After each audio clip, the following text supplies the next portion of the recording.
नमस्कार, राम राम सभी को। स्मृति कोचिंग क्लासेस में आप सभी का स्वागत है दोस्तों। कैसे हैं आप सब और तैयारी कैसे चल रही है? एग्जाम में बहुत कम समय बचा है। हमारी इंडियन ज्योग्राफी की 2 क्लास हो चुकी है, ये पार्ट थर्ड है और इसमें हम लेंगे 75 क्वेश्चन। ठीक है भाई। अभी अगर चैनल पर आप नए हैं तो सब्सक्राइब जरूर कर दो। मैं इसके लिए जरूर कहूँगा क्योंकि अपना चैनल है, छोटा चैनल है, बड़ा आप करोगे। हमें मोटिवेशन किससे मिलता है? सब्सक्राइब करने से। ठीक है, आगे बढ़ते हैं और हम शुरुआत करते हैं पहले क्वेश्चन से। 75 क्वेश्चन है, स्पीडली करेंगे, ज्यादा टाइम वेस्ट नहीं करेंगे। 2 गुणा में देखना है। किस राज्य में सबसे बड़े एवं सबसे छोटे दिन की अवधि में अंतर सबसे कम होता है? सबसे पहले जो ये बात कर रहे हैं किस राज्य में होता है, तो हम ये देख लेते हैं भाई सबसे बड़ा दिन कौन सा होता है और सबसे छोटा दिन कौन सा होता है। सबसे जो बड़ा दिन है वो है भाई 21 जून, जून में आता है सबसे बड़ा दिन। सबसे छोटा दिन है वो होता है 22 दिसंबर। ठीक है, क्यों होता है? क्योंकि ये कर्क रेखा पर इस दिन क्या होता है, सूरज की किरणें सीधी पड़ती है और इस दिन क्या होता है, मकर रेखा पर पड़ती है। किस पर पड़ती है? मकर रेखा पर। इस टाइम पे सूरज कहाँ चल जाता है? दक्षिणी गोलार्ध में। और इधर कहाँ चला जाता है? उत्तरी में। अब सवाल क्या है, ये भी सवाल बन सकते हैं इसलिए बताया। सवाल ये है कि हमारे जो भारत में कौन सा राज्य है जहां के बड़े दिन और छोटे दिन में अवधि अंतर सबसे कम होता है? तो वो है भाई केरल। और केरल में कितने अंतर होता है? मात्र 45 मिनट। मात्र कितना होता है?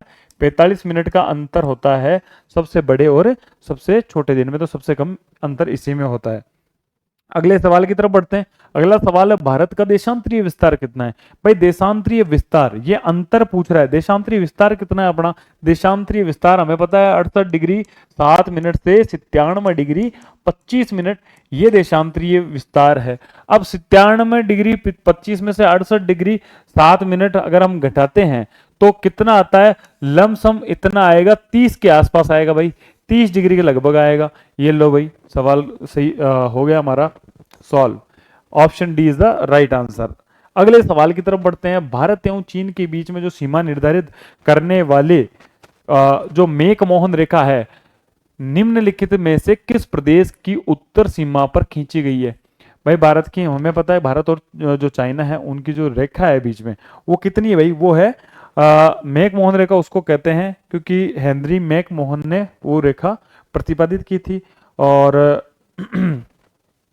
ये जो रेखा है, दिखा देता हूं मैं आपको। ये जो रेखा है ये क्या है? मैक मोहन रेखा है।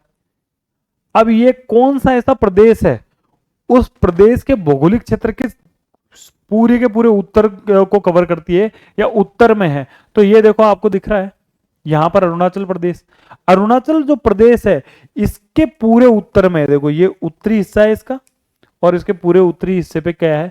मेक मोहन रेखा है। पूरे उत्तरी हिस्से पर मेक मोहन रेखा है। यहाँ लद्दाख वगैरह है तो लद्दाख के इनके पूर्वी साइड में या उत्तर पूर्व में, कंप्लीट उत्तर में नहीं है। तो कंप्लीट उत्तर में कौन से में है? तो यहाँ ऑप्शन में हमारे क्या है? अरुणाचल प्रदेश है। तो अरुणाचल प्रदेश ही क्या हो गया? सही होगा। जम्मू कश्मीर, उत्तर प्रदेश, हिमाचल प्रदेश पर नहीं है। हिमाचल पर इनमें क्या है? पूर्व की साइड में या उत्तर पूर्वी साइड में। तो कहाँ है ये भाई? ये अरुणाचल प्रदेश में उत्तर सीमा पर खींची गई है। ठीक है, नक्शा अगर आपको याद है, नक्शे में अगर चीजें याद है तो बहुत आसान हो जाती है ज्योग्राफी। अगला जो सवाल है वो क्या है? इंडियन स्टैंडर्ड टाइम और ग्रीनविच मीन टाइम में कितने का अंतर है?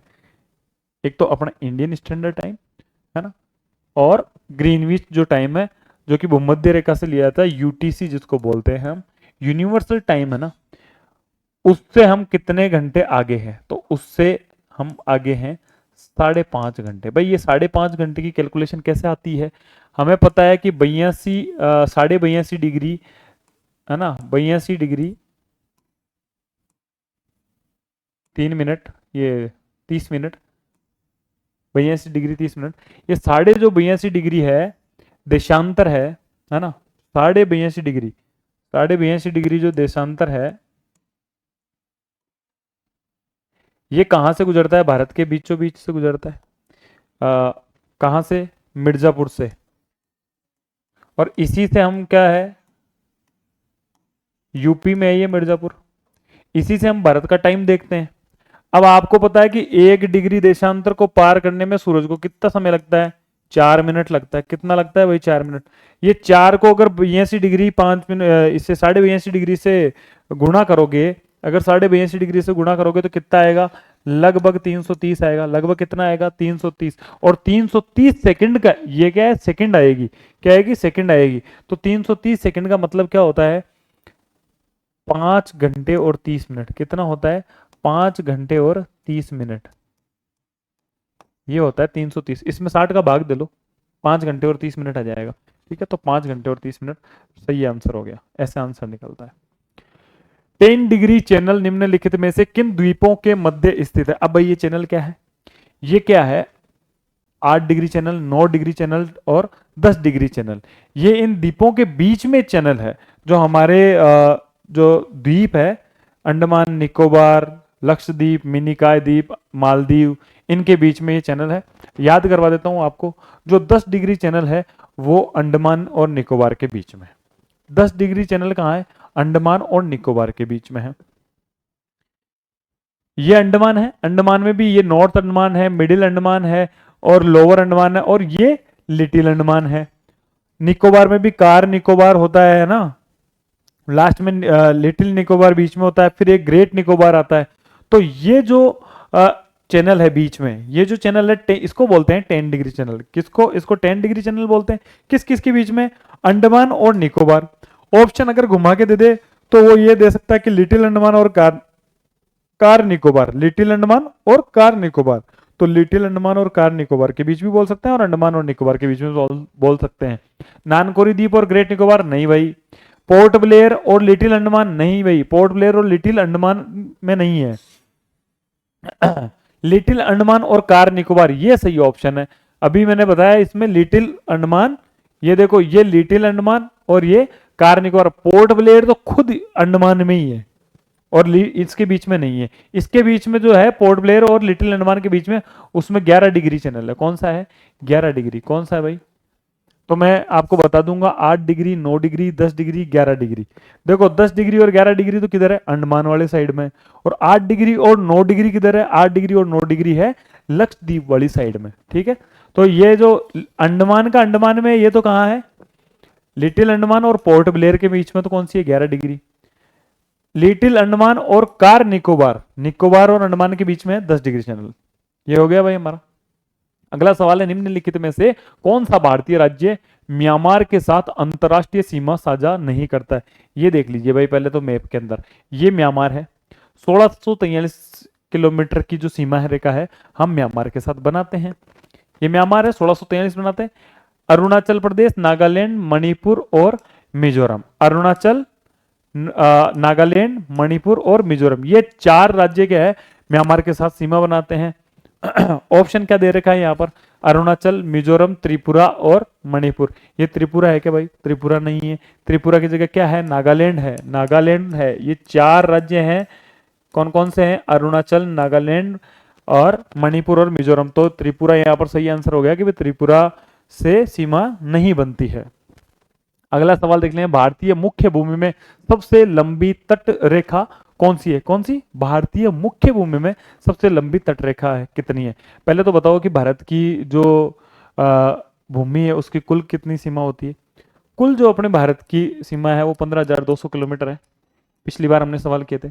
भारत की तट की कुल भूमि कितनी, कुल भूमि कितनी है? तट की लंबाई कितनी है? 7,516.4 कुछ है ना, 7500 के आसपास में। किसकी? तट की।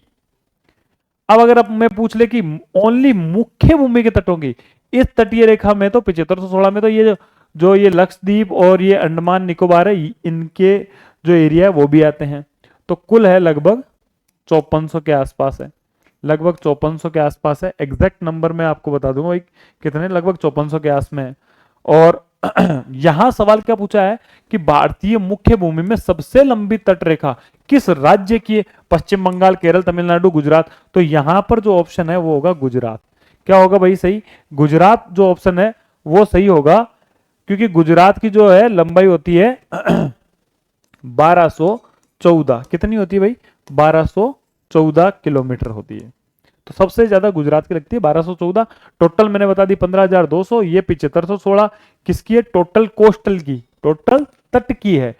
लेकिन अगर हमें सिर्फ इस मुख्य भूमि के तट जो ये पूछे, इस मुख्य भूमि के तट पूछे तो 5400 के आसपास है, 5420 या 22, 5422 के आसपास है, 5422 के आसपास में, अगर ओनली मुख्य भूमि की पूछे तो ये आंकड़े याद रखने, डायरेक्ट एग्जैक्ट इनसे डायरेक्ट सवाल पूछे जाते हैं।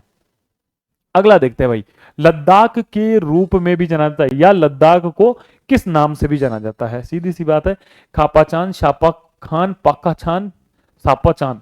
ये तो एक तरीके से टंग ट्विस्टर हो गया, लेकिन यहां पर जो आंसर होगा वो होगा खापाचान। क्या होगा भाई? खापाचान। खापाचान का मतलब क्या होता है? बर्फ से ढकी भूमि, बर्फ से ढकी भूमि बोल दो, है ना, बर्फ से ढकी हुई भूमि, या फिर उसको ठंडा रेगिस्तान बोल दो, ठंडा रेगिस्तान, यानी कि जहां पर कोई भी पेड़ पौधे वगैरह कुछ भी नहीं हो, बहुत ज्यादा ठंड पड़े और ठंडा रेगिस्तान हो एक तरीके से। वैसे रेगिस्तान हमारा जो गर्म होता है, लेकिन ये ठंडा रेगिस्तान हो, इसको क्या कहते हैं? खापाचान कहते हैं, या फिर बर्फ से ढकी हुई भूमि या बर्फ की भूमि बोल देते हैं इसको भाई। ये लद्दाख को ही कहते हैं खापाचान। अब आ गया 9 डिग्री चैनल अवस्थित है। भाई मैं बोल रहा हूं ना आपको, 8 डिग्री, 9 डिग्री, 10 डिग्री, 11 डिग्री ये चैनल पूछे जाएंगे। 8 डिग्री और 9 डिग्री, जो 9 डिग्री है वो किधर है? वो लक्षद्वीप की तरफ है। और 10 डिग्री और 11 डिग्री किधर है? वो किधर है भाई? अंडमान एंड निकोबार की है। ये भी एक नक्शा देख लो आप। ये हमारे भारत का नक्शा है, ये मुख्य भूमि है हमारी, ये द्वीप है, ये लक्षद्वीप और मिनिकॉय द्वीप, इन द्वीपों के समूह को ही वैसे लक्षद्वीप कहते हैं, है ना। पहले इनको ऐसे बोलते थे लक्का द्वीप और मिनिकॉय, लक्का मिनिकॉय द्वीप एक साथ बोलते थे। अब हम याद रख लेते हैं, यहां पर देखो 8 पहले आता है तो 8 यहां नीचे होगा, ठीक है। फिर ऊपर बढ़ते हैं तो चैनल भी बढ़ेगी, ये 9 यहां होगा। तो ये जो चैनल है इसको तो बोलते हैं 8 डिग्री, ये जो चैनल है इसको बोलते हैं 9 डिग्री। अब सवाल क्या पूछा जाता है?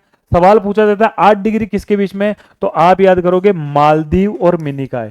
लक्षद्वीप ऊपर है, मिनिकॉय नीचे है, और मालदीव इसके नीचे। मालदीव दूसरा देश है, तो मालदीव और मिनिकॉय के बीच में तो कौन सी है?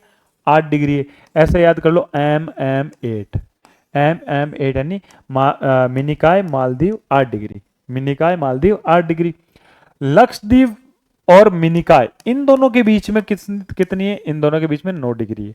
8 डिग्री और 9 डिग्री याद होगी भाई। 8 डिग्री चैनल मालदीव और मिनिकॉय, 9 डिग्री चैनल मिनिकॉय और लक्षद्वीप, और 10 डिग्री चैनल अंडमान और निकोबार। और यहां अगर वो जैसे 9 डिग्री पूछा है, घुमा के अगर सवाल देगा तो घुमा के सवाल कैसे देगा? देखो 9 डिग्री चैनल है, पूछा है कवरती मिनिकॉय द्वीप। अब हमें पता है कि 9 डिग्री जो चैनल है वो लक्षद्वीप और मिनिकॉय द्वीप के बीच में है, लेकिन यहां पर क्या दे दिया ऑप्शन में? कवरती और मिनिकॉय, अमिनी देवी और कवरती के बीच, कार निकोबार के बीच, अंडमान और निकोबार। पहली बात तो निकोबार के बीच में था ही नहीं। 8 और 9 तो किधर है? लक्षद्वीप और मिनिकॉय द्वीप की तरफ है। हमेशा याद रखना है 8 और 9 किधर है? लक्षद्वीप मिनिकॉय की तरफ। 10 डिग्री और 11 डिग्री किधर है? अंडमान निकोबार की तरफ। तो ये 2 ऑप्शन कट गए, अब बचे ये 2। तो अमिनी देवी तथा कवरती के बीच में नहीं भाई, ये है कवरती तो है लक्षद्वीप की राजधानी, तो कवरती और मिनिकॉय के बीच में ही तो है 9 डिग्री चैनल, और मिनिकॉय और मालदीव के बीच में 8 डिग्री है। तो ये हो गया भाई हमारा सवाल सही। Option A is the right answer. अगला सवाल है, निम्नलिखित में से कौन सी नवीनतम पर्वत श्रृंखला है? नवीनतम यानी जो नई पर्वत श्रृंखला है, ये कौन सी है भाई? अरावली। अरावली हमने खूब पढ़ी है राजस्थान के अंदर है। अरावली दिल्ली है, हरियाणा है, राजस्थान है और गुजरात है, इनकी अंदर है। सबसे ज्यादा हमारे राजस्थान में है, अरावली है। प्राचीन वलित पर्वतमाला बोलते हैं इसको। तो ये तो पुरानी, ये तो नहीं है ही नहीं। सबसे प्राचीन है अपने भारत में, सबसे प्राचीन अरावली पर्वतमाला ही है भाई। तो ये तो नहीं है, ऑप्शन कट गया। शिवालिक, विंध्यन और अन्नामलई। विंध्यन क्या पठार है? विंध्यन पठार है। शिवालिक जो है, हमें ये पता है कि हिमालय है वो सबसे नवीन पर्वत है। विश्व में सबसे नवीन अगर कोई पर्वत श्रृंखला है तो वो है हिमालय, और शिवालिक जो है हिमालय का ही पार्ट है। और हिमालय में भी कितने हिमालय? ट्रांस हिमालय है ना, और ग्रेट हिमालय है, और जो मिडिल हिमालय है, और उसके बाद में आता है Shivalik. Trans, great, lesser, lesser बोल दो या मिडिल बोल दो, और शिवालिक। शिवालिक इन चारों में, इनमें सबसे नया शिवालिक है। इनमें सबसे निचला जो है शिवालिक है वो सबसे नया है। तो option B is the right answer. अगले सवाल की तरफ बढ़ते हैं। शिवालिक ढाल के समानांतर नदियों द्वारा बिछाई गई कंकरीली संकरी पट्टी क्या जानी जाती है? भाई जो शिवालिक हिमालय है और उस शिवालिक हिमालय से जो नदियां निकलती है, वो नदियां साथ में अपने कंकर लाती है और कहीं एक जगह इकट्ठा कर देती है, कहीं एक जगह वो रेत वगैरह इकट्ठा कर देती है, बजरी वगैरह इकट्ठा कर देती है। तो इन चीजों को क्या कहा जाता है? जहां वो कंकरीली संकरी पट्टी बिछाई जाती है, उसको क्या कहते हैं? उसको कहते हैं दोस्तों, उसको कहते हैं भाबर। क्या कहते हैं? भाबर। मैं एक आपको मैप की हिसाब से समझा देता हूं कैसे। ये हमारा हिमालय है, ये शिवालिक उसका निचला हिस्सा है, यहां से ये कोई नदियां बही और ये जो कंकर पत्थर इकट्ठे किए, ये जो कंकर पत्थर है, इसको तो कहते हैं भाबर। ये कंकर पत्थर नहीं है, इसके साथ में क्या है? देखो ये दलदली सा गाद सा एरिया है, इसको कहते हैं तराई। इसको क्या कहते हैं? तराई क्षेत्र कहते हैं। ये हमें पता है कि ये नवीन जलोढ़ है, नवीन जलोढ़ है यहां पर। नवीन जलोढ़ को क्या कहते हैं? बांगर कहते हैं। और ये नदी के जो किनारे पर मुहाने पर ये पुराना जलोढ़ है, ये पुराना जो जलोढ़ है, इसको हम खादर कहते हैं। तो आपको यहां पता लग गया, भाबर पता लग गया, तराई पता लग गई, और बांगर और खादर भी पता लग गई। भाई बांगर किसको कहते हैं? नवीन जलोढ़ को। और खादर किसको कहते हैं? पुराने जलोढ़ को। एक अंतर ये भी देख लो, इस फोटो में आपको दिख रहा होगा, एक अंतर आप इस फोटो में देख लो। एक सेकंड में इस फोटो को थोड़ा बड़ा कर देता हूं। ये जो फोटो है, ये जो आपको कंकर पत्थर दिख रहे हैं, ये जो कंकर पत्थर दिख रहे हैं, ये क्या है भाई? ये भाबर है। क्या है? इसी को कह रहे हैं भाबर। और ये यहां पर तराई क्षेत्र देखो, इसके अंदर घास भी उगी हुई है, पानी भी है, दलदली सा एरिया है। इसको क्या कहते हैं भाई? इसको तराई क्षेत्र कहते हैं। इसको क्या कहते हैं? तराई क्षेत्र। यहां अच्छे से समझ में आ गया होगा आपके। माउंट एवरेस्ट को नेपाल में किस नाम से जाना जाता है? तो भाई माउंट एवरेस्ट है, सबसे पहले तो ये सबसे ऊंची चोटी है, और इसकी जो ऊंचाई है वो कितनी है ये भी आपको पता होना चाहिए। 8848 मीटर ये ऊंचा है। इसको नेपाल में क्या बोला जाता है भाई? नेपाल में इसको किस नाम से जाना जाता है? तो इसको नाम से जाना, पर्वत शिखर नहीं भाई, तेंजिंग शिखर नहीं, सागर माता इसको नाम जाना जाता है, सागर माता। शिखर माता नहीं जाना जाता, सागर माता के नाम से जाना जाता है। और सागर माता का मतलब होता है स्वर्ग का शीर्ष या स्वर्ग की चोटी, ऐसी चोटी जहां हमें स्वर्ग देखने को मिल जाए, उसी को ये माउंट एवरेस्ट को नेपाल के अंदर सागर माथा के नाम से जाना जाता है। तेंजिंग, तेंजिंग तो वो व्यक्ति थे जो इसके ऊपर सबसे पहले चढ़ने वाले व्यक्ति थे 1953 में। तेंजिंग 1953 में, तेंजिंग और एक और था इनके साथ में, उसका नाम था हिलेरी। क्या नाम था भाई? उसका नाम था हिलेरी। उसका नाम था हिलेरी। तेंजिंग और हिलेरी 1953 में सबसे पहले इस माउंट एवरेस्ट को उन्होंने फतह किया था। ठीक है भाई, आगे बढ़ते हैं। यहां पर सागर माता कहते हैं। अगले सवाल की तरफ बढ़ते हैं भाई। कैलाश श्रृंखला हिस्सा है किसका? देखो आपने हिमालय पढ़ा हुआ है, trans Himalaya, greater Himalaya, lesser Himalaya, उसके नीचे आता है शिवालिक। कितने? ट्रांस आता है, ग्रेटर यानी महान, लेसर यानी लघु या मध्य, एक ही बात है, और शिवालिक। ये चारों क्या है? हिमालय के पार्ट है। लेकिन जो ये कैलाश श्रृंखला है, ये किसका पार्ट है? ये किसका पार्ट है? आपको नक्शे के इस माध्यम से बता देता हूं। देखो ये ABCDEFG, ये देख लो आप। सबसे पहले ए जो है, ये जो श्रेणी है, ये है काराकोरम। कई बार एग्जामिनर ऐसा सवाल भी पूछ लेता है आपको, काराकोरम, लद्दाख, जास्कर, कैलाश, ये दे देगा। फिर इनका ये भी पूछ लेगा कि उत्तर से दक्षिण क्रम बताओ। उत्तर से दक्षिण क्रम भी पूछ सकता है आपको, तो आपको याद रखना है ये क्रम भी। ए क्या है? काराकोरम। ये श्रेणी कौन सी है? काराकोरम। ये बी वाली कौन सी है? लद्दाख। सी वाली कौन सी है? जास्कर। और ये डी वाली कौन सी है? कैलाश। इन चारों को मिलाकर क्या कहते हैं? ट्रांस हिमालय। इन चारों को मिलाकर क्या कहते हैं? ट्रांस हिमालय। फिर ये जो लंबी सी ई वाली श्रृंखला दिख रही है, यह है ग्रेटर हिमालय यानी महान हिमालय। फिर ये जो बीच में ये कट्टी फटी, ये है ना, ये बीच में ये वाली एफ, ये क्या है? ये भाई लेसर हिमालय बोल दो, लघु हिमालय बोल दो, या मध्य हिमालय बोल दो, एक ही बात है। मध्य तो इसलिए कि बीच में है, लघु इसलिए क्योंकि ये बीच बीच में से टूटा हुआ है, और लेसर या लघु एक ही बात है। ये सबसे जो इसका निचला तलहटी है, ये जो सबसे निचला हिस्सा है, जो जी से दर्शाया गया है इसको बोलते हैं शिवालिक। तो अब आपको पता लग गया हिमालय के 4 पार्ट है, कौन कौन से? ट्रांस, ग्रेटर, लेसर और शिवालिक। ट्रांस हिमालय के खुद के 4 पार्ट है अपने अपने, वो क्या है? काराकोरम, काराकोरम, लद्दाख, जास्कर और कैलाश। तो कैलाश किसका पार्ट हुआ भाई?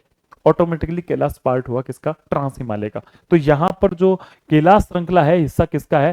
ट्रांस हिमालय का है। तो option A is the right answer. अगले सवाल की तरफ बढ़ते हैं भाई। अगला सवाल क्या है? निम्नलिखित में से किसका सही सुमेल नहीं है? पीर पंजाल श्रेणी, बनिहाल दर्रा। पीर पंजाल श्रेणी में बनिहाल दर्रा है क्या भाई? पीर पंजाल श्रेणी के अंदर बनिहाल दर्रा, बिल्कुल पीर पंजाल श्रेणी के अंदर बनिहाल दर्रा है। जास्कर श्रेणी जो है इसके अंदर फोटुला दर्रा है क्या? जास्कर श्रेणी में फोटुला दर्रा बिल्कुल है भाई। धौलाधार श्रेणी है, इसमें शिपकिला दर्रा है क्या? नहीं भाई। जो ये शिपकिला दर्रा है ये है हिमालयन श्रेणी में। किसमें? हिमालयन श्रेणी में, हिमालयन रेंज में है। किसमें है भाई? हिमालयन रेंज में है। तो यही ऑप्शन हमारा सही हो गया। लद्दाख श्रेणी में खारदुंगला दर्रा है। खारदुंगला दर्रा विश्व का सबसे बड़ा दर्रा भी है। कौन सा है? विश्व का सबसे बड़ा दर्रा है। भाई आज थोड़ी मेरी स्पीड ज्यादा रहेगी, इसलिए रहेगी क्योंकि टाइम बहुत कम है। मैं नहीं चाहता कि बच्चे क्लास देखने में ज्यादा टाइम अपना वेस्ट करें, है ना। तमिलनाडु व आंध्र प्रदेश के तट का नाम है। मैंने ये तट जो तट है पिछली बार भी आपको पढ़ाए थे, कोरोमंडल, उत्तरी सरकार, मालाबार और कोंकण। ये सारे तट मैंने पिछली बार पढ़ाए थे, फिर भी एक बार नक्शे में आपको दिखा देता हूं भाई। ये हमारा कोस्टल एरिया है, इसके साइड में हमें समुद्र दिखता है, ये अरब सागर है, ये बंगाल की खाड़ी है। ये जो एरिया है इसको तट बोलते हैं, जो समुद्र के पास का एरिया उसको तट बोलते हैं। अब इनको नाम दिए गए जगह के हिसाब से। उत्कल तट, पंजाब, सिंध, मराठा, द्राविड़, उत्कल, बंगा, ये हमारे राष्ट्रगान में आता है उत्कल। ये उत्कल तट है ओडिशा में।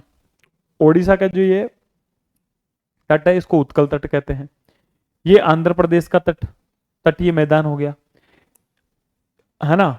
ये उत्तरी सरकार तट जो है ये यहां कोरोमंडल से लेकर, यानी आंध्र प्रदेश से लेकर ये यहां ओडिशा तक जो है ये उत्तरी सरकार का तट है। ये जो कोरोमंडल का तट है ये आंध्र प्रदेश और तमिलनाडु, तमिलनाडु में ज्यादा है, तमिलनाडु और आंध्र प्रदेश का संयुक्त है। ये इसको क्या कहते हैं? कोरोमंडल तट कहते हैं। ये यहाँ पर मालाबार तट है, किसका? केरल का तट है मालाबार का तट। ये जो तट है इसके मालाबार के ऊपर आता है एक कन्नड़ तट है बोल दो, या कन्नारा बोलते हैं। इसको क्या बोलते हैं? कन्नड़ बोलते हैं या कनारा बोलते हैं। भाई मेरे को थोड़ी हैंड राइटिंग अपनी साफ लिखनी पड़ेगी। बच्चे कहते भी सर आपकी हैंड राइटिंग साफ नहीं है। अब ये तो मेरी क्या है, बचपन से आदत पड़ी हुई है, लेकिन अब सुधारूंगा मैं इसको। आगे ये कोंकण, कोंकण कहाँ का तटीय मैदान है? गोवा का। गोवा का जो ये मैदान है इसको कोंकण तटीय मैदान कहते हैं। काठियावाड़ कौन सा आ गया? ये गुजरात वाला। ये गुजरात वाला क्या आ गया भाई? काठियावाड़ का मैदान आ गया। ठीक है, ये काठियावाड़ का मैदान आ गया। तो अपना सवाल क्या था? अपना सवाल है तमिलनाडु, आंध्र प्रदेश। अभी बताया तमिलनाडु सबसे नीचे क्या हो गया भाई? कोरोमंडल। उत्तरी सरकार के अंदर कौन सा आ गया? ये आंध्र प्रदेश वाला और उत्कल तट वाला, जो दोनों मिलाकर उत्तरी सरकार तट हो गए। मालाबार केरल वाला और कोंकण गोवा वाला। तो हमें तो तमिलनाडु पूछा तो कोरोमंडल याद रखना। बहुत इनमें से सवाल पूछे जाते हैं। भारत का सबसे अधिक विस्तृत भू आकृतिक प्रदेश है। भारत का सबसे विस्तृत यानी सबसे बड़ा जो भूभाग है वो कौन सा है? तो ये मैप के माध्यम से आपको दिखा देता हूं, ये लो खुद पहचान लो। पहले तो भारत का भौतिक विभाजन क्या? उत्तर की महान पर्वत श्रृंखला, ये हमारा महान पर्वत श्रृंखला। उत्तरी मैदान, प्रायद्वीपीय पठार, ये भारत के महान मरुस्थल, ये महान मरुस्थल आ गया हमारा राजस्थान वाला, ये है महान मरुस्थल। और द्वीप समूह, और द्वीप समूह इसके अंदर इसने 6 पार्ट में बांटा है। आप यहां देख के बता दो सबसे बड़ा भाग किसका है? भाई आपको ये रेड वाला नहीं दिख रहा क्या? प्रायद्वीपीय पठार, यही सबसे बड़ा भाग है। तो ये लो, सबसे विस्तृत या फैला हुआ या सबसे जो विस्तृत कौन सा है? दक्षिण का पठार। कौन सा है भाई? दक्षिण का पठार, या बोल दो दक्कन का पठार। दक्कन का पठार या दक्षिण का पठार। Option A is the right answer. अगला सवाल देखते हैं भाई। अगला सवाल क्या है? अगला सवाल है निम्नलिखित जलप्रपात में से कौन सा जलप्रपात कावेरी नदी पर है? भाई निम्नलिखित में से कौन सा जलप्रपात जो है कावेरी नदी पर है? नोहकलिकाई जलप्रपात, शिव समुद्रम जलप्रपात, जोग और बरेही पानी जलप्रपात। ये जो शिव समुद्रम है ना, ये कावेरी नदी पर है भाई। शिव समुद्रम है वो कावेरी नदी पर है, और जो ये नोहकलिकाई है ये है मेघालय में, ये मेघालय में है। जलप्रपात का मतलब है झरना, ये मेघालय में है, चेरापूंजी में है, और उस साइड में कावेरी नदी नहीं जाती, हमें तो कावेरी का पूछा है, तो कावेरी के अंदर तो शिव समुद्रम है। और ये है भारत का सबसे ऊंचा, सबसे ऊंचा जलप्रपात, सबसे ऊंचा डुबकी लगाने वाला, सबसे ऊंचा डुबकी लगाने वाला है ये, सबसे ऊंचा डुबकी लगाने वाला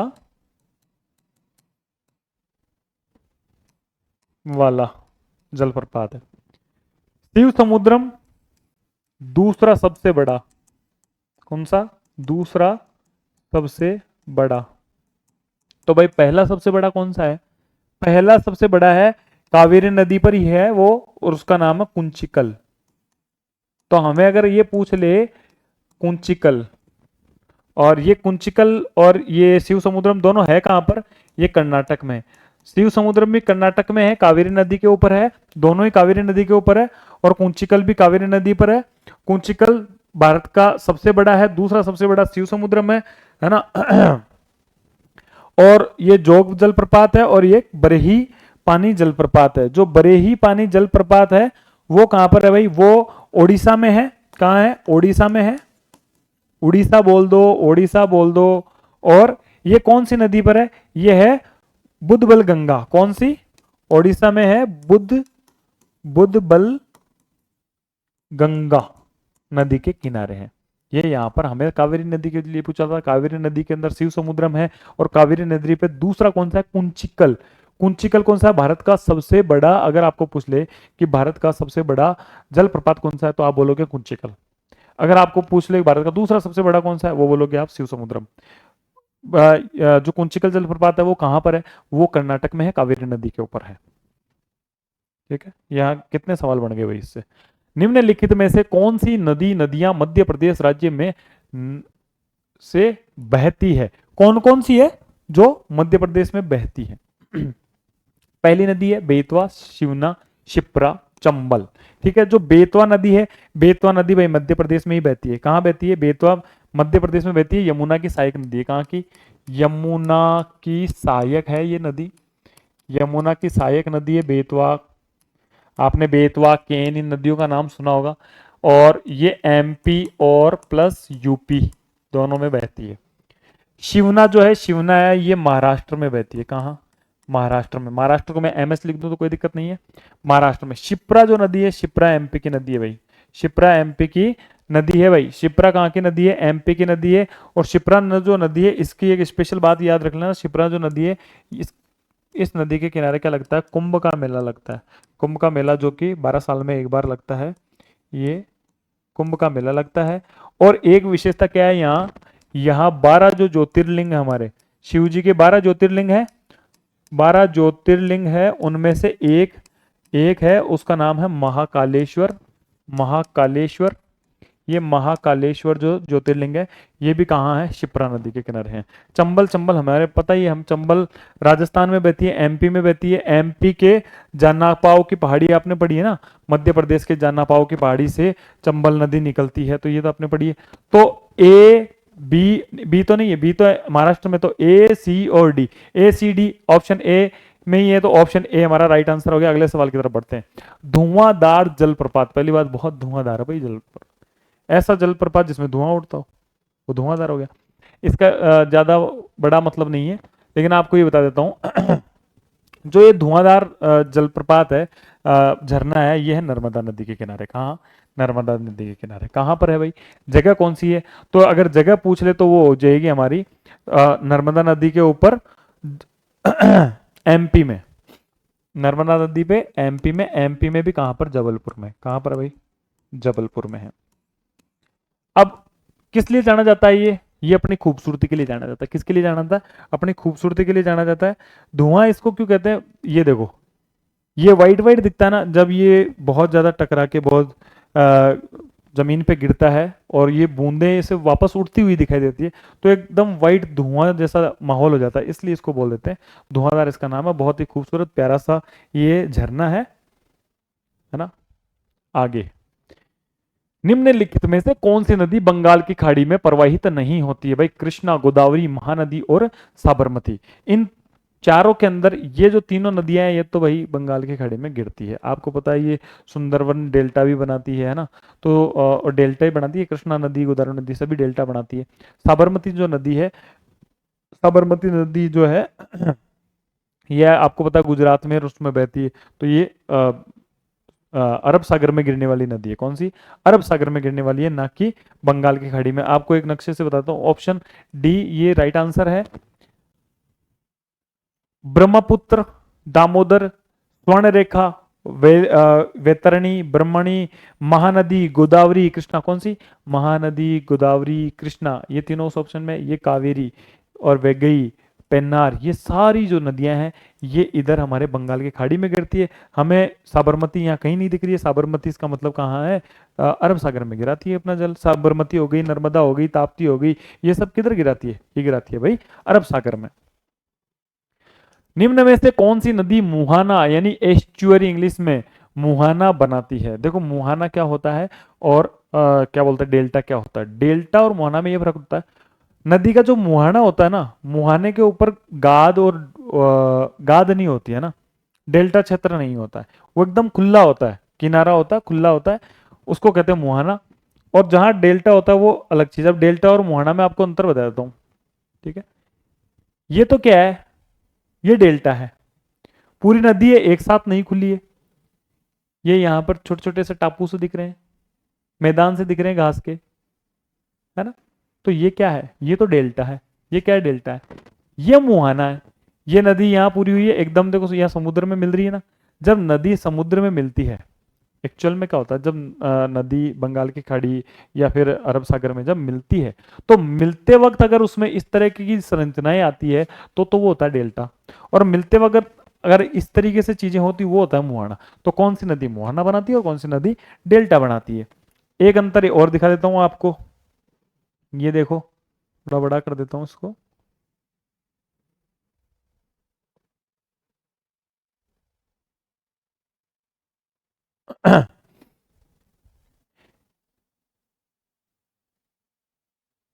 ये लो, अब अंतर आप साफ देख पा रहे हो इधर।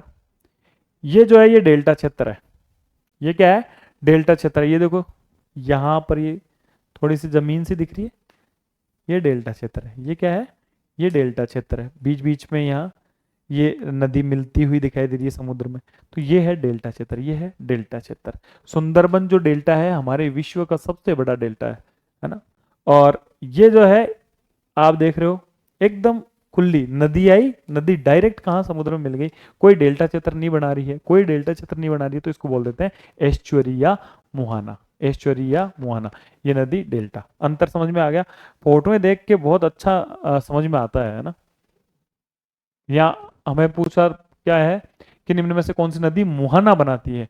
तो कृष्णा, महानदी, गोदावरी, ये तीनों डेल्टा बनाती है। कृष्णा, महानदी, गोदावरी क्या बनाती है? डेल्टा बनाती है।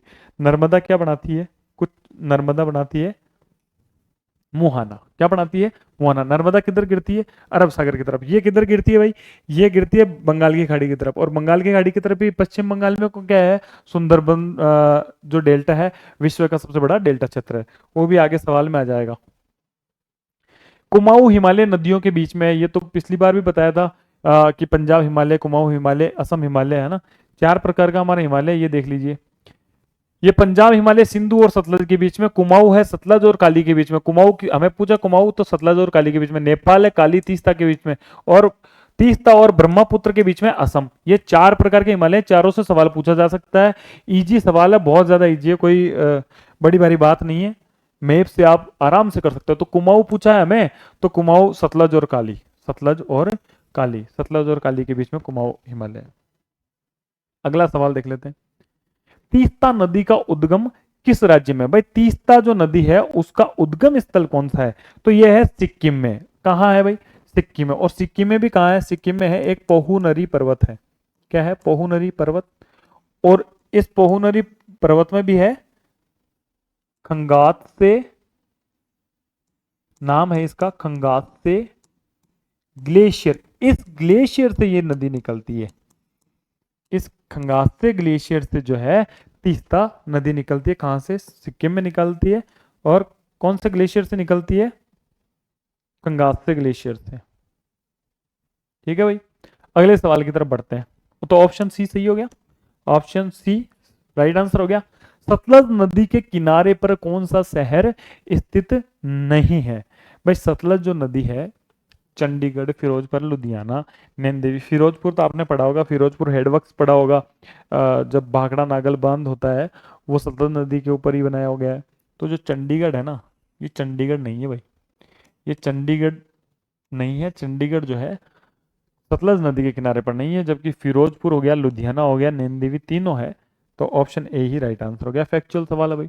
भारत में सर्वाधिक वन क्षेत्र वाला भारत में सर्वाधिक वन क्षेत्र वाला राज्य कौन सा है भाई? अरुणाचल प्रदेश, हरियाणा, मध्य प्रदेश, असम। तो यहां पर मध्य प्रदेश है। कौन सा है भाई? मध्य प्रदेश है। मध्य प्रदेश में कितना वन क्षेत्र है? मध्य प्रदेश में जो वन क्षेत्र है वो है 94,689 वर्ग किलोमीटर। ये लगभग जो मध्य प्रदेश है उसका 30% एरिया है ना। हमारे जो वन नीति है उसके अंदर हमने कितना रख रखा है? 33% के आसपास रख रखा है कि इतना होना चाहिए, लेकिन होता नहीं है एक्चुअल में। जो एमपी जो राज्य है उसके अंदर वन क्षेत्र है कितना है? सबसे ज्यादा है। अगर किलोमीटर के हिसाब से पूछे तो सबसे ज्यादा कहाँ है? मध्य प्रदेश में, 30% है। सवाल ये तो ये आंसर तो ये हो गया सही है। अगर सवाल आपको कुछ घुमा के ऐसे पूछ ले कि ऐसा कौन सा राज्य है जिसका उसके क्षेत्रफल में सबसे ज्यादा वन क्षेत्र है, मतलब क्षेत्रफल के रूप में पूछ ले कि भाई जैसे मान लो राज्य के क्षेत्रफल का जैसे 30% है ना, ये सबसे ज्यादा परसेंटेज किस में है, समझ रहे हो? तो वो अगर सवाल पूछ ले तो उसका आंसर हो जाएगा मिजोरम। अगर क्षेत्रफल में पूछ, राज्य के क्षेत्रफल के क्रम में पूछ ले कि भाई राज्य का क्षेत्रफल है उसका ज्यादा परसेंट हो, तब तो हो जाएगा मिजोरम। और हमें अगर वन क्षेत्र पूछ ले कि भाई किलोमीटर में सबसे ज्यादा कौन सा है, तो हम कर देंगे एमपी, मध्य प्रदेश। अगले